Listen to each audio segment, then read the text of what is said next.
What is up, everyone, and welcome to the All the Pretty Horses course, where I am going to go over the book in full, but also talk about all the different theories and ideas surrounding the book. Because many people believe that All the Pretty Horses is one of McCarthy's lesser works. And I've personally kind of talked about that before, but I've also talked about how many different elements of All the Pretty Horses encompass some of the more darker and pessimistic views that McCarthy ever put down on paper, which is saying a lot, everyone, because in Child of God, the overt necrophilia, or in Blood Meridian, the overt violence makes it seem like it's very dark.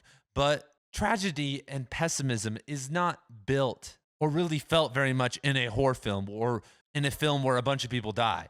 I feel more pessimistic about the world from certain animes or shows where it shows kind of the terrible nature of humans, sometimes without violence, and that's way more impactful. And so that's where I think, and this is where we're going to be going with the presentation today, that All the Pretty Horses kind of falls. And so to open things up, I'm going to be kind of riffing on a lot of the major ideas and taking some cool stuff from Peter Mundich's work on All the Pretty Horses. And I honestly just want to get this ball rolling. And so, contrary to popular belief, most likely Cormac McCarthy got the title for the novel from a lullaby that goes, "When you wake, you shall have all the pretty little horses," which kind of shows this idea of childhood innocence, that when you have a baby and they wake up, you want them to have all the nice things and feel really good. But that isn't what McCarthy calls in this novel the terrible truth of the world.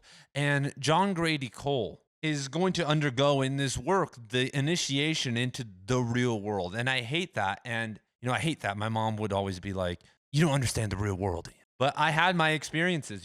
I moved to Oregon to go be free and experiment and do these crazy things. And the guy who I went with, my best friend, died within a couple months of us going because of his own mistakes and darkness and addictions. But even darker is that at the end of the lullaby, and what kind of lullaby is this, everybody? But I looked it up and it's a real thing, and that's kind of funny too, that like now we have very watered down mythology and story. If you go watch Bluey or whatever the hell, or even what you grew up with in terms of cartoons, Scooby-Doo, the Looney Tunes, it's not very intense. We live very sheltered lives. But the lullaby ends with, "Way down yonder, down in the meadow, there's a poor wee little lambie, the bees and butterflies picking at its eyes. The poor wee thing cried for her mammy." Jesus Christ. And so there's a whole history surrounding this kind of lullaby, and there's different versions. It's popular in America, so I'll link that down below. And so this novel opens with death. Speaking of this lullaby, we open with the death of John Grady Cole's grandfather. And I'll just say it now, where I'm going to basically be spoiling the entire book here. I know this is the opening segment, but I will eventually kind of do the page-by-page main course walkthrough of the novel, but I don't have the time or the energy for that right now, unfortunately. I had to read The Orchard Keeper 15 times to get through that course. And so Cole leaves the funeral and is holding his hat, or quote, holding his hat like some supplicant to the darkness over them all. And he is starting to feel the darkness. He is starting to kind of become attuned to it. And a kind of Hamlet-like scenario happens when he starts to contemplate, quote, "The old horse skull in the brush, frail and brittle, bleached white paper, the muted run of sand in the brain box when he turned it." And so this is a beautiful symbol of death, of, kind of where we all are going to end up as humans. And speaking of, kind of a foreshadowing event, the idea of the horse skull in a book called All the Pretty Horses, where everyone loves the horses, is kind of very telling. And that's what makes McCarthy's Border trilogy so beautiful, including in The Crossing, is that, we are put in this beautiful world with some of McCarthy's most beautiful nature writing and this innocence in these things, but we are never exactly free from the darkness. And while contemplating these things, John Grady Cole moves into a daydream that reads, quote, "The shadows were long and the ancient road was shaped before him like a dream of the past, where the painted ponies and their riders of that lost nation came down out of the north with their faces chalked and their long hair plaited." And this is obviously referring to the Comanches. The Comanches, especially with where they were at and All the Pretty Horses, would come down and do raids. And back in 1950 or whenever this is taking place, that was less than 100 years before. And this goes deep because at some point, he's talking about how he can hear their drumming. He can see them kind of riding through the soft corral. So it is kind of this big daydream. And we can now kind of start to imagine the romanticization of this earlier time, because cowboys and Indians have been, a big deal, obviously, forever for everyone. We've all conceptualized and wanted to do that. And, I say this on the YouTube channel all the time, and people are like, why would I ever want to live in the Wild West? And like, I imagine that dude like is living in like Portland right now in some apartment and reads Blood Meridian because he thinks he's cool. And any violent thoughts that's ever come into his brain, like he could never imagine living out in the Wild West and killing people and being a bandit or something like that. Like, or wanting that. Like, would I trade my life to go live in the Wild West right now? No, but would I think it was interesting? Would I think it would be a fun and interesting time and hard time? Yeah, I'd do it. That's why that show on HBO Westworld is so cool. It's like you get to go do it risk-free until it's not risk-free. And so when McCarthy is saying that this Comanche tribe is, quote, across that mineral waste to darkness, lost to all history and all remembrance, he is also showing us this symbol. So we have the horse skull, then we have I would say the kings of the horse in North America. The Comanche utilized the horse better than anyone else and had a very deep relationship to it. And McCarthy evokes the word here, and he says that the Comanches bear the truth of their lives like a grail. So like a grail, so we have the Holy Grail, we have a quest, we have a mission, we have this kind of idea. And so when McCarthy says that they were armed for war, which was their life, and that around them they had the women with the child at their breast, we have now the dyad that the rest of the novel is going to be framed with. And this is why McCarthy is so smart, you guys. This is a tip for all my writers out there, and this is something I need to remember. And my God, how do you do it? That you need to have framing devices. We have at the start of The Orchard Keeper, the framing device with the tree and the rod. We have the dream in outer dark. We have the opening of Suttree. We have the opening of Blood Meridian, which frames everything else. And the framing in All the Pretty Horses is a contrast. The one being that John Grady is having a death impulse. He's having a death drive. He has this drive toward adventure and this warrior spirit to be, in the violence, but he's also seeking, nurturing. He's also seeking love and the mother, as we're about to talk about, in relation to his mother, because he has a ton of mother trauma. And so I really like John Kant, McCarthy scholar's idea that in All the Pretty Horses, there is kind of, especially at the start, kind of the evoking of blood in the sun, blood in the natural environment as kind of a symbol. And, in our ignorant perceptions, most of the time we associate that with evil, like, oh my God, blood, that's violence. But when we connect this to another quote in the novel, probably one of my favorites, that reads, what he loved in horses was what he loved in men, the blood and the heat of the blood that ran them. All his reverence and all his fondness and all the leanings of his life were for the ardent-hearted, and they would always be so and never be otherwise. And so what makes that quote spectacular in connection with the kind of this Comanche scene is that blood is the source of life, that it's actually the life bringer. And, he says that the Comanches have pledged in blood and redeemable in blood only, but all of us have blood within us, and same with horses, same with all the mammals. And his reverence for life was for the ardent-hearted, and ardent-hearted means kind of the emotional, the outlaws. And so, there are horses and there are people that are mavericks, that are outlaws, that have that it factor. So his reverence and fondness for everything in life was for those things, those unique souls in the human world and in the horse world. And they will always be so and never be otherwise. And so, without interiority, things can lack. If you read the story straight and don't understand some of these framing devices, we can see John Grady Cole as innocent and just kind of an ignorant individual with a little bit of caring within him. Obviously, he's a good guy.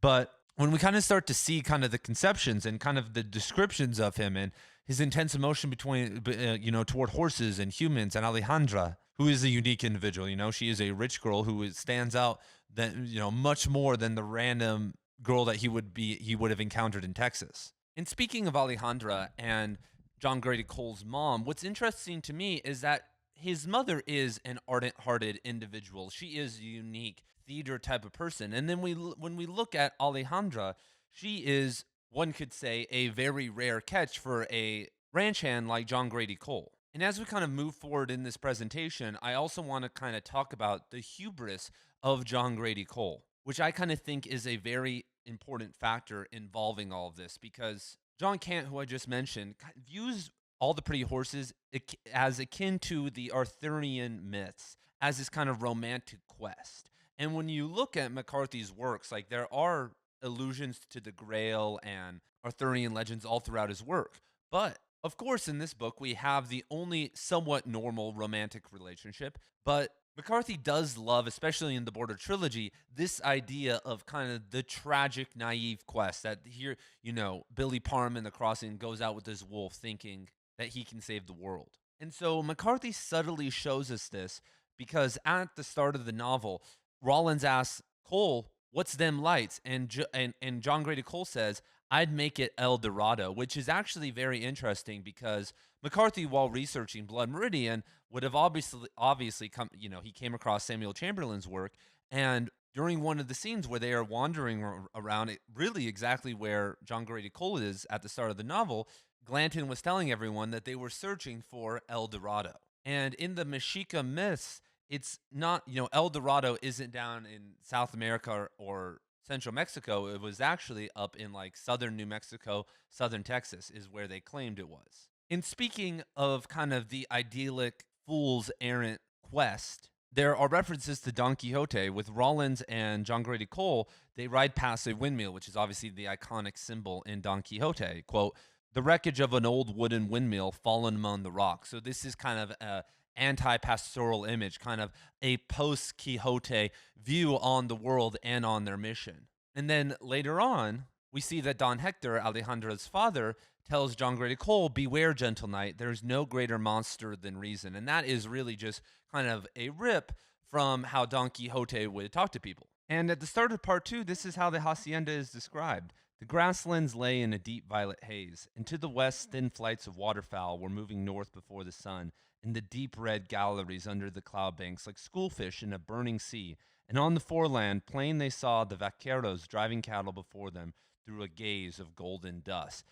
And Cole tells Rollins that he would like to stay there for 100 years, that he would, like to live, I think he says, in this enchanted place for this long time. And obviously the penultimate moment of this would be if he married Alejandra and inherited this beautiful ranch. And obviously that's a hopeless mission. And Alfonso, Alejandra's grandmother, tries to warn him against this. Don Hector, I mean, almost everybody is kind of pushing back against his vision. And that kind of gets to this confidence, I think that he learned from his father. I think if we really get into psychological kind of issues and trauma here, when we look at John Grady Cole's father, he married rich. He did it. He married a girl that was way out of his league in terms of her family has money, and she probably had artistic ambition and whatnot before she kind of stopped being a mom and started being a theater person. And so Cole is just redoing that same scenario. He wants to marry in with a rich girl and be a somewhat deadbeat dreamer like his father.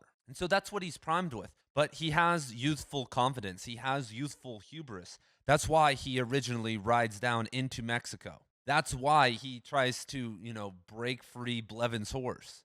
Why would you do that? That's a terrible idea. I'd say, hey, man, it's over. I'll even give you a ride back. Hey, let's ride together. I'll give you a ride back to America. I'm so sorry this didn't work out. But then he has something hidden. He is the horse whisperer. He has this subtle touch with the horses. He does, tame them all in 4 days. And so he kind of has this aura that Rollins and Blevins and a lot of the other characters doesn't have. He is the main character. And so being the unique individual who's most likely, I'll just say it, taller than, the other men around him, white people in general. Their Europeans are taller than native Mexicans. And so boom, there we go. There, this kind of sets up this romantic myth, or excuse me, romantic quest.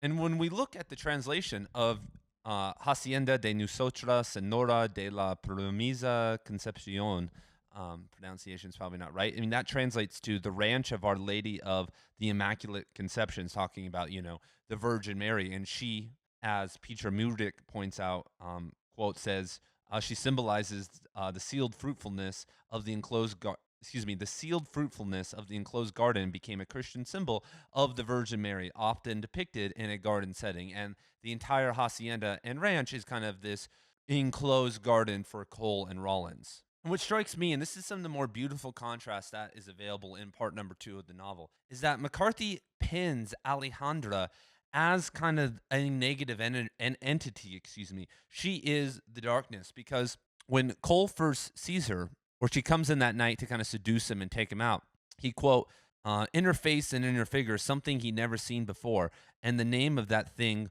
was sorrow.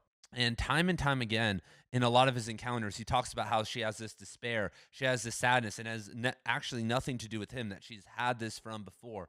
And we could say that's maybe from her familial trauma and her position, or just genetically, she is that way. And in their lovemaking scene, McCarthy associates her with the dark lake, the moon, prototypically kind of dark feminine symbols. But what she's doing is acting as an initiate to John Grady Cole. She's acting as a vessel for him to get into sensuality. And so this starts to explore the Buddhist idea that when you start to become more sensual, then you start to suffer more. That is, that's the other side of the coin. And so I could continue with the kind of this paradise motif, but I think you guys get it, that Alejandra and this hacienda kind of serves as a form of illusion for Cole. And he is embarking in a very interesting business, which is the separation of the soul from these horses that he is breaking. Because at some point, Luis tells Cole that these horses share a common soul. And eventually, when Cole starts to break the horses and do all of that, the language that McCarthy uses is wild. He's using words like infection and plague to kind of describe this process that they are going through. And then once they kind of come through the other side, the horses are speaking to each other in a new way, trying to figure out what has been lost. And what has been lost is that part of their soul, that, their communion. They are now separated, much like us humans who are separated from each other. And back in section 1, Cole notices, quote, something imperfect and malformed lodged in the heart of being, a thing smirking deep in the eyes of grace itself, like a gorgon in an autumn pool. And so what this novel is actually doing, what it functions as, is an initiation into an evil, a slow showing of how I think I just read John Kant calling it the inverted romantic. What happens when an inverted romantic kind of goes out into Mexico and confronts actual evil? Because here in America, we try to avoid it as much as possible. But while in prison, one of the prisoners tells Cole that, like, in Mexico, evil walks on its own two hind legs. It is out there. It is an actual presence. And he's not necessarily referring to Lucifer. He's talking about how evil is embedded into everything, kind of this Gnostic idea that McCarthy loves, that we can't escape it anywhere we go. And that's why Cole says that first thing in part 1. He already starts to see it, but he hasn't kind of fully realized that yet. And it isn't until Alejandra leaves him for the second time at the end of the novel that he taps into this.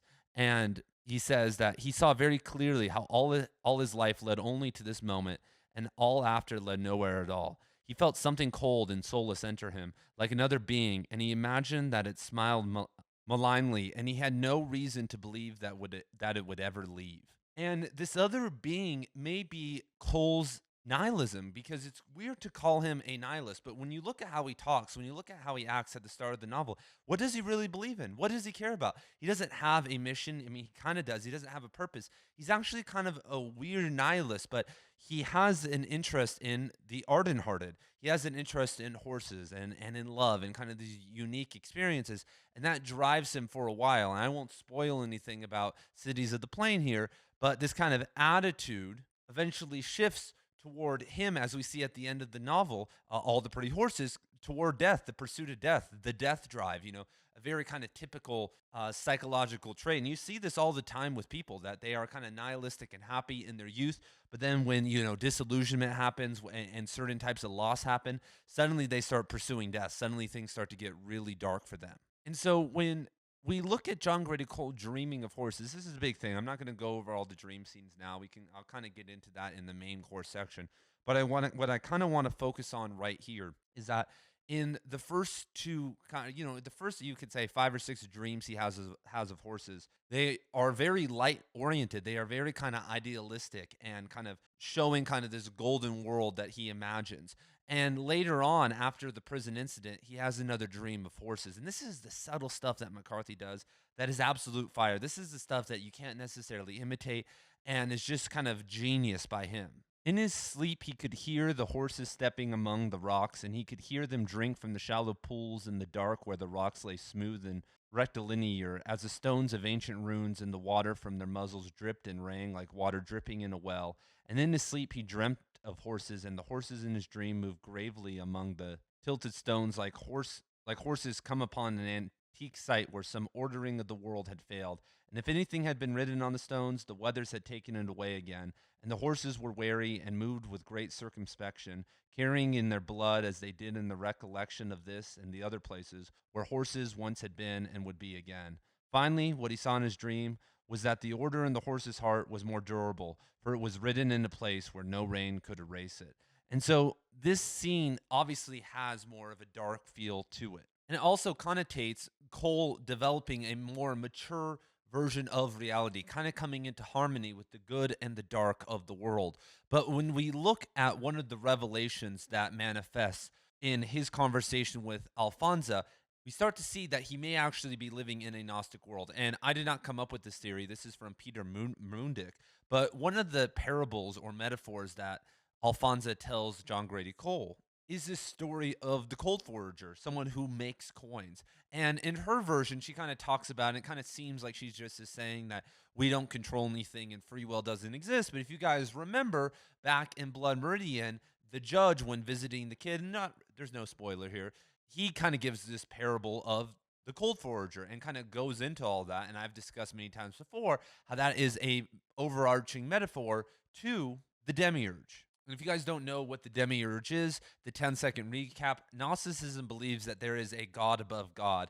And the God who we believe is God, the God in the Bible, is actually a false God, a God that is drunk on his evil power and has created an illusionary world, the earth, and wants us to all live in a lie. And the whole point of Gnosticism is to connect back to the God above God through gnosis, which means knowledge. And so I've argued many times before that Judge Holden is not Lucifer, but rather the Demiurge, the false god.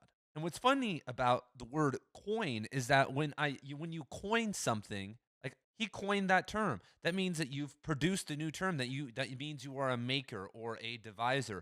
You form something new, which is a synonym for creator. And even better, and this is fire, you guys. This quote, I've read this one a couple of times before, and I never caught this. But in All the Pretty Horses, it reads, quote, "Shrouded in the black thunderheads, the distant lightning glowed mutely, like welding seen through foundry smoke, as if repairs were underway at some flawed place in the iron dark of the world." So that's McCarthy talking about a Gnostic connection, that there's fundamentally something wrong with how the world was created, and there is a dark force kind of repairing it. And this kind of ties to the crossing's weaver metaphor, where they talk about God and how he's weaving the earth, but he can't hear us and doesn't really care. Kind of this indifferent God. And so when you look at Gnosticism, though, the Demiurge isn't usually called the Demiurge. He's called the blind god, or the god of the blind, because if you don't have gnosis, then you are blind to the actual reality that this world around us is an illusion. And so that's what makes all this really cool. And that's why All the Pretty Horses is a pretty Gnostic novel, is because Alejandra, the Hacienda, El Dorado, they're all kind of fading. Everything's very transient, as is the world, but it's kind of emphasized here. And so if you guys remember at the start of the novel, Rollins asks Cole, like, do you think that God looks out for people? And he's like, yeah, I think he does. But later on, the captain asks John Grady Cole, are you not afraid of God? And he says, I've got no reason to be afraid of God. I've got a bone to pick with God. And so he is now, starting to question religion. He's now starting to question God. But when you are in the natural environment, I dare say it's easy to fall into the Gnostic view, because earlier in the novel, sorry, I made that bigger for you guys, the boys ride past a stand of roadside cholla against which small birds had been driven by the storm, and they're impaled. Gray nameless birds, espalired, what the hell is that word? In attitudes of stillborn flight, are hanging loosely in their feathers. Some of them were still alive, and they twisted on their spines as the horses passed and raised their heads and cried out, but the horsemen rode on. And what makes this novel so strong, in my opinion, one of the other reasons, is that McCarthy leaves and gives us a whole book to kind of show the PTSD, to kind of show the trauma that Cole goes through, because he shoots a deer, and when he shoots the deer, he starts thinking about Blevins and the captain. He starts seeing Alejandra in the deer. And he starts, and this is commonplace. You're at the store and you look at a pack of Cheetos and you think of your friend that you haven't talked to since 7th grade sometimes. But when McCarthy does that to a character and, does some forms of interiority, you have to pay attention to that. It's rare.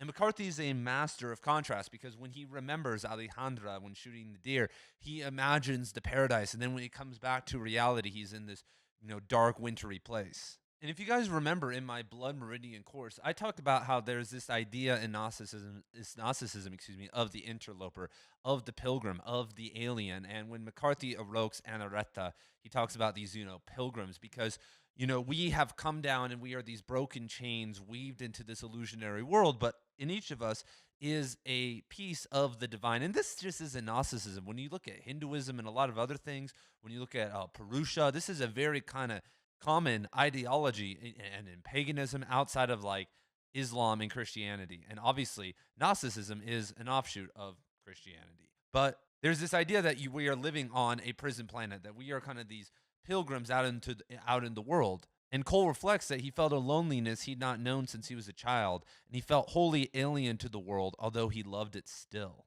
And this leads us to one of my favorite Cormac McCarthy quotes ever. I use this in my class all the time as like to kind of show contrast.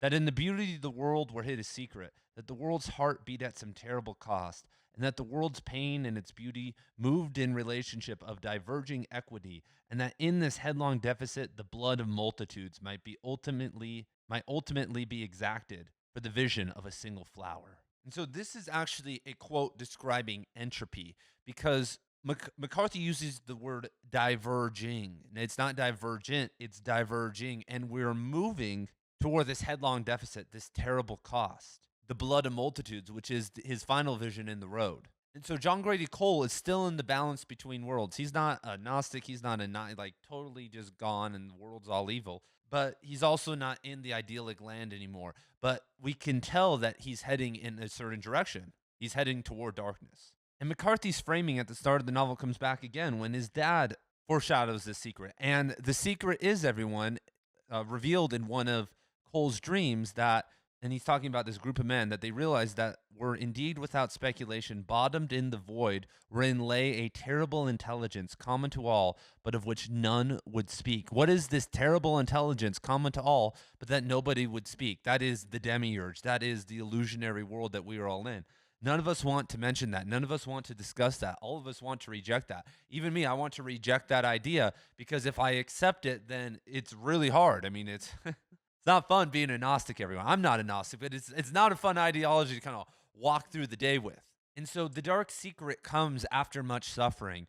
That, there's that other quote that, that it was good that God kept the truths of life from the young as they were starting out, or else they'd have no heart to start at all. And Alfonso talks about in her youth that there are these young Mexicans out there who've had such hard lives that they've already had that ripped away from them, that they've already confronted this, and you don't want to confront this too early. And Cole's kind of confronting this a little bit too early. For a lot of people who've had psychedelic trips, that's when a lot of people confront this for the first time. If you take a eighth of shrooms or do a big dose of something, or you meditate a bunch, eventually you have to come head on to this. And so the novel ends with, and the horse and the rider and horse passed on their long shadows, passed in tandem like the shadow of a single being, passed and paled into the darkening land, the world to come. And so that offers a redemptive kind of end that, John Grady Cole hasn't totally lost himself, that he did go a little bit too far. He was maybe a little bit too young to be killing people and kind of be initiated into this. But there's a dyad to all that. We have paradise, we have the dark Gnostic nihilistic emptiness, and then we have the horses, then we have the interconnectedness of it all. There are scenes in here where we see horses dead and horses being preyed on by flies, and that's kind of McCarthy kicking them off a pedestal a little bit. But in general, they are what connects everything in this novel and what connects John Grady Cole. And so boom, there you have it, everybody.